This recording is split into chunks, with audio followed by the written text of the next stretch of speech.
So thanks a lot, man. I've been listening to your music, and I'm Oh, that's awesome. stoked to hear the story. Sounds like you got quite a story. Uh, Um, somewhat around there. yeah. Were you so what were you up to last night? Watching some of the football games that were on last night with some of my friends. Nice. Yeah, some Monday night football's back. Oh, absolutely. You on any fantasy leagues or anything like that? Nah, man, I don't really get into that. Yeah. I just like 'em- I like to watch them throw the old pigskin around. That's about it. Yes, sir. All right, Philman. Well, let's see. I'm gonna drink another sip of my caffeine here too, and let's see if we can do this. Oh, you're good, man. All right. So uh, I was reading your story, but I'd love to hear you tell it because I'm sure there's some things that I haven't seen. But how'd you get into music? Probably. I mean, I grew up listening to my dad. I was like 4 years old, running around on a tour bus, listening to my dad. In the quartet. He was in a gospel group. Yeah. Then around 10 years old, he switched over to rock and roll. So I watched him perform in front of a whole bunch of people. And I used to love the way they acted towards him and the way he controlled the crowd. And I was just like, that's something I want to do one day. So I started taking, like singing in chorus and stuff when I was in school, like maybe around 10. Uh-huh. I carried through it all the way through high school. And then I went to college. And I was just like, I'd rather do music. So I was like 1 year in, then I dropped out. And once I dropped out, like I knew I had to buckle down and really take it serious. Sure. So I did, and I made a couple of songs with this kid that I met from college, and I met these two rappers from LaGrange, and they said they knew some people that owned a small label up in Buckhead, and I went up there and I started working with them for like 6-7 months. I mean, grinding, dude, like making as much music as I could, doing as many shows as I could. And then I got signed to Against the Grain with Fly Tie. Nice. And then Fly Tie made it happen for me, man. Yeah. So when you were grinding making that music, were you playing shows? Were you just Oh, putting out music absolutely. digitally? How did the label connection happen? When did you guys connect? So for like them 6-7 months, man, like I was doing every open mic that I could, every free show, anything. I didn't get paid for doing a show for like 6-7 months, man. Like Sure. nothing. And then a video got sent around in Atlanta, and Fly Tie picked it up, and he's the CEO of Against the Grain, and he also works for Sony or Uh-huh. Epic.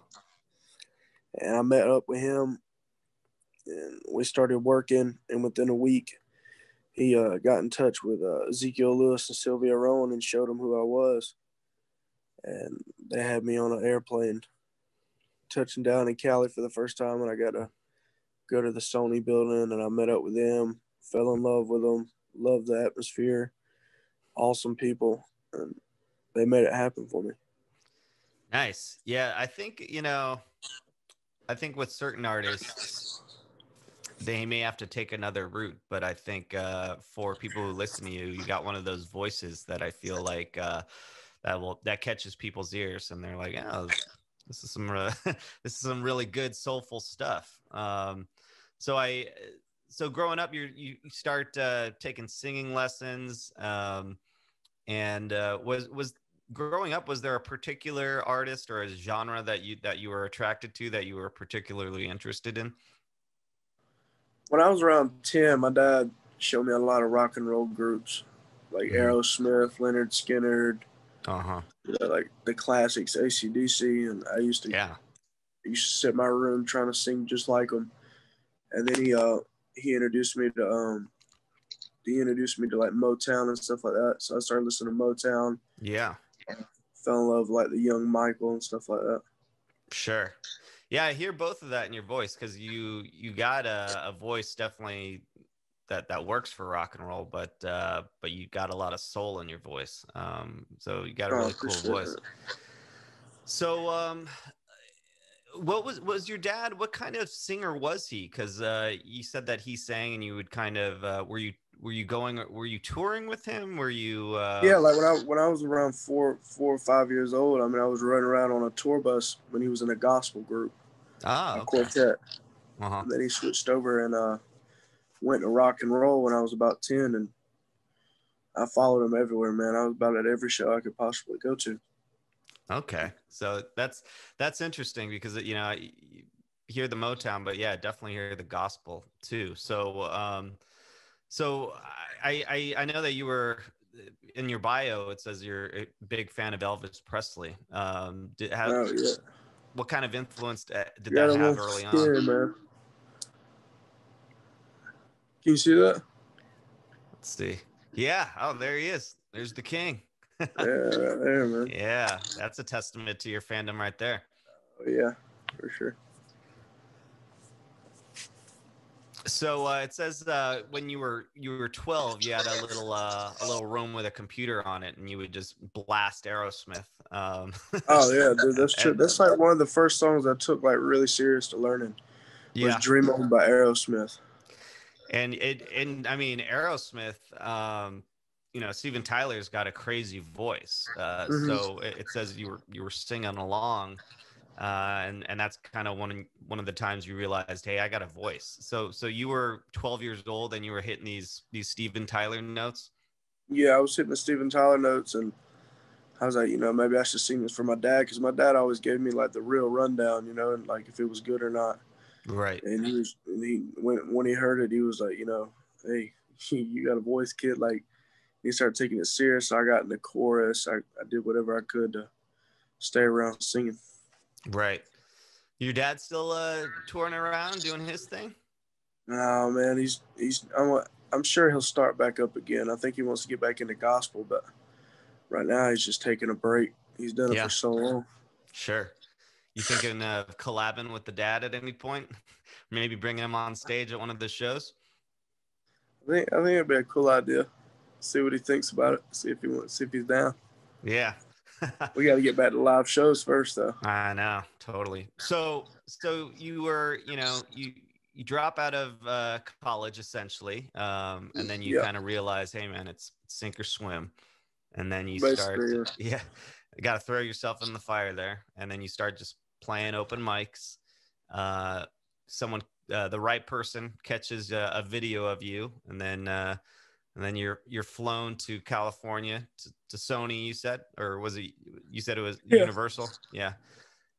Were you feeling kind of like you were in a movie at that point? Like, oh, they're flying me to. Oh yeah, dude. I used to tell my parents, like, forever. I was like, I'm gonna be that broke kid that gets up enough money to move out to LA, and I'm gonna be that kid singing at every place I can in LA till I get noticed.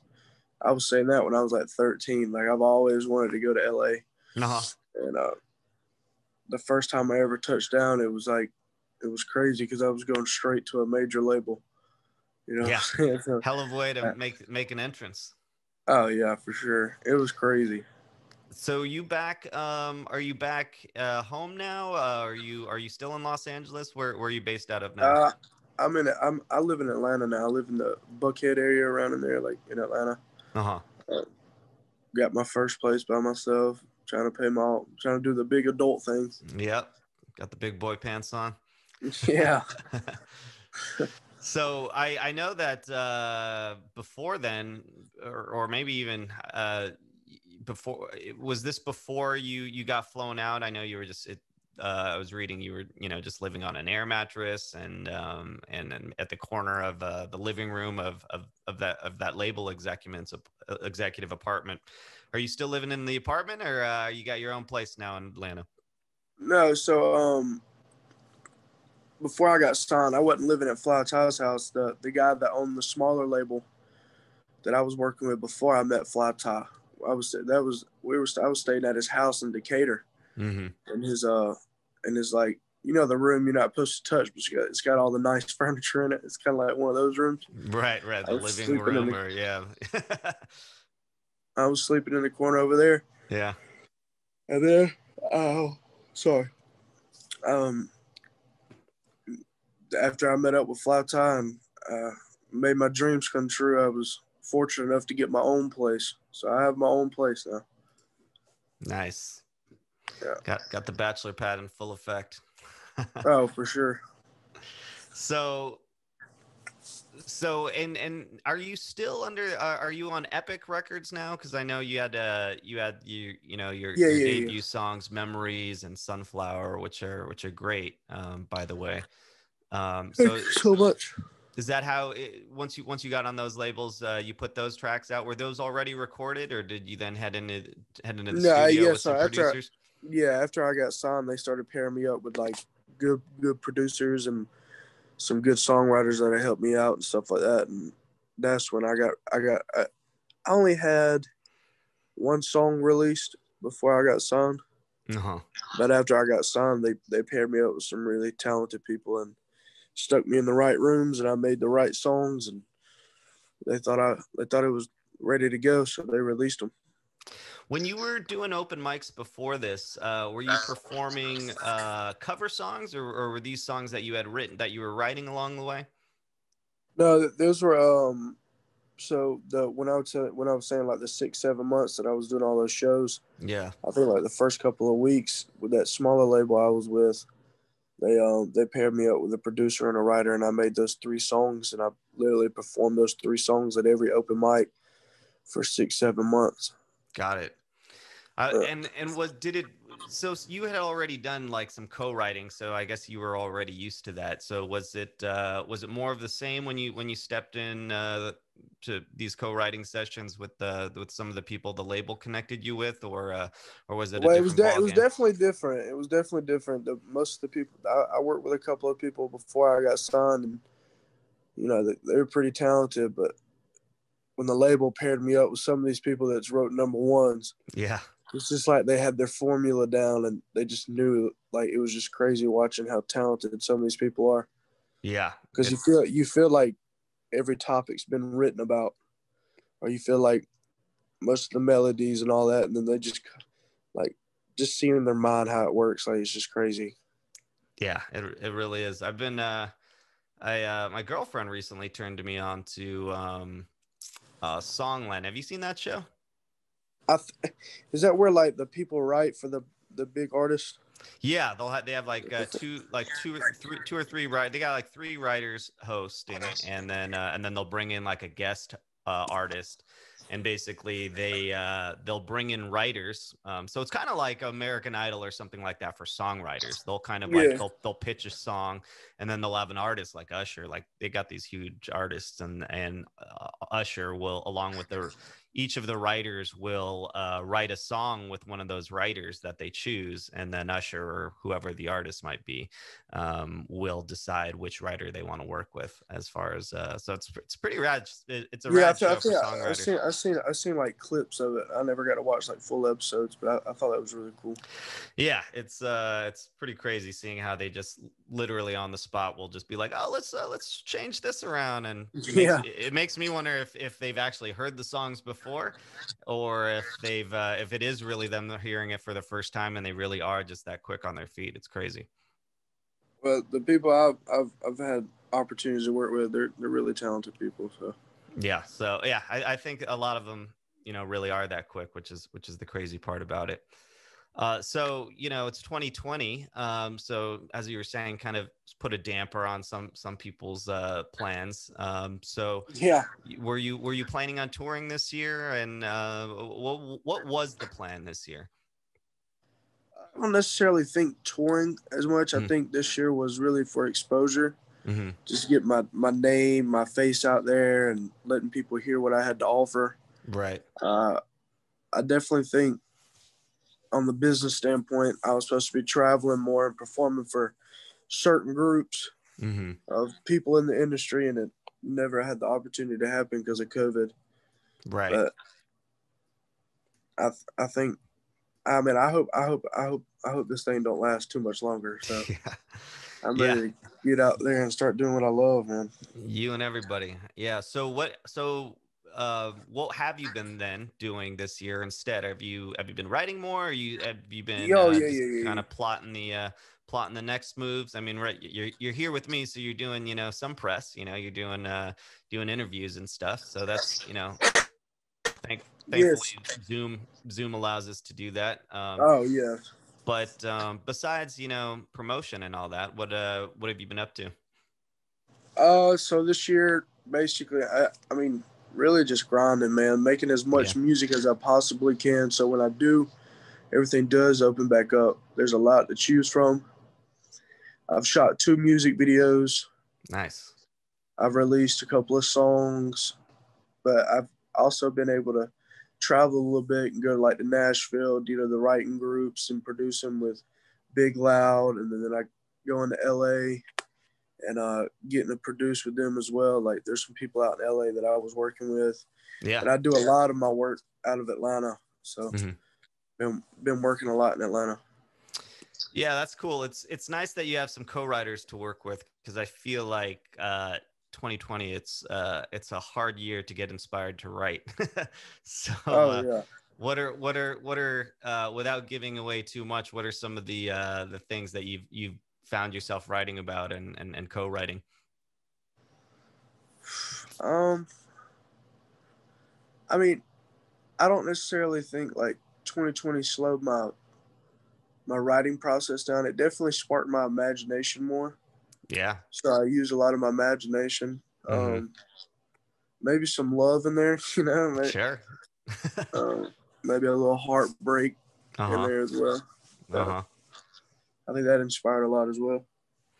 Yeah, that's a good point. It's well, of course, there's always love's always a go-to, and heartbreak. But I think It's the that's a most good. relatable. Yeah, yeah, it really is. But using your imagination, I feel like that's really something that artists need to do.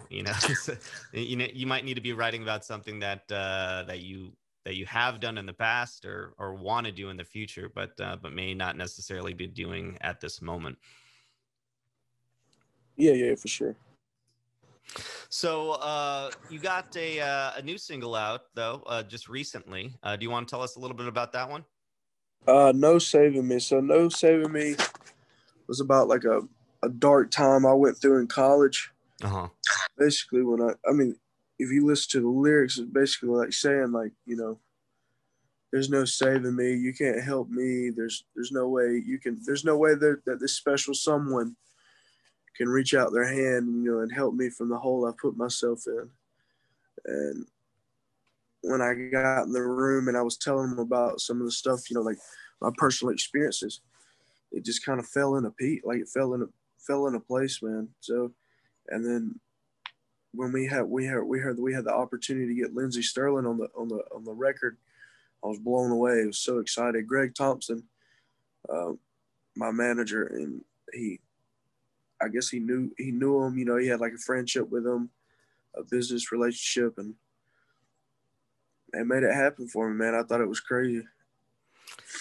Yeah, it's a it's an epic kind of ballad, and Yeah, it's you know contemporary, comparisons might say something like Sam Smith, but you got a little bit more rasp, a little bit more a little maybe a little bit more of that southern rock in you, which yeah, which which I love. So it's a little, it's kind of haunting, a little bit kind of moody. It's really cool, and it just feels like one of those massive like ballads. Is that what you guys were going for? yeah. We definitely wanted to make a point. You know Mm-hmm. what I'm saying? We wanted that. I mean, I don't even know how to even word this, man. Like, I want to put people in awe. You know what I'm saying? Like, not necessarily. It's nice that they listen to it. I want to remember it though. You know what I'm saying? Sure. Sure. Yeah, like I said, it's got it's ultra moody, even haunting a little bit. I could It's one of those songs that's really great production wise, but I feel like it doesn't rely on huge production. You know what I mean? I feel like a lot of songs feel like they need to go into something, Yeah. into, you know, they need to explode with big drums or something along the way, but you kind of just you just rely on your voice, you know, to tell the story. Oh, for sure, And yeah. so it's one of those songs I feel like it would be amazing to watch live, you know, maybe in like a dark, intimate, you know, show, like maybe a Yeah. mid-sized show or something like that. I feel like that could be rad. Have you had a chance to start practicing performing these songs live? When I was out in Cali, I did live at the Vineyard. Uh-huh. Oh, nice. Which I don't know if I was supposed to say that or not, but haven't yeah, I haven't don't think it. haven't Huh? released it yet. You haven't released it yet. Yeah. So I probably wasn't supposed to say that. But I did that, and I got to practice with some like instrumentalists, and they brung the whole song alive. So that was crazy to be able to do that. Yeah. Well, that's awesome. So what do you got planned next after this single? You said you've been writing like crazy. Are you going to be dropping a few more singles before maybe an EP or an LP, or what's the plan? I believe that's the case right now. I'm gonna drop 2 or 3 more songs. Mm-hmm. And I think around the beginning of the year next year, or sometime in the early next year, we'll have a song out we'll have an album out by then. All right. So we thanks so much for sharing your story, man. Do you we like to end the show by just asking artists, you know, hey, if you had one piece of advice to give to aspiring artists, what would it be? I feel like everybody asks me that question, and it always gets tougher and tougher. I know it sounds so cliche, but follow your dreams, man, because I was sitting at a point in life where I thought I was like, maybe I do gotta get a real job one day. Maybe I do need to get a degree, get a 9 to 5. I gotta think about my future. Mm-hmm. But when I really started thinking about my future, I dropped out of college and I did what I wanted to. I did what I loved, and I found a way to make a living out of it. And not necessarily the living doesn't. I mean, yeah, the living's nice. You got to do the necessary things, your responsibilities. But at the same time, I'm doing something I'll never get tired of. Bring me a bad word.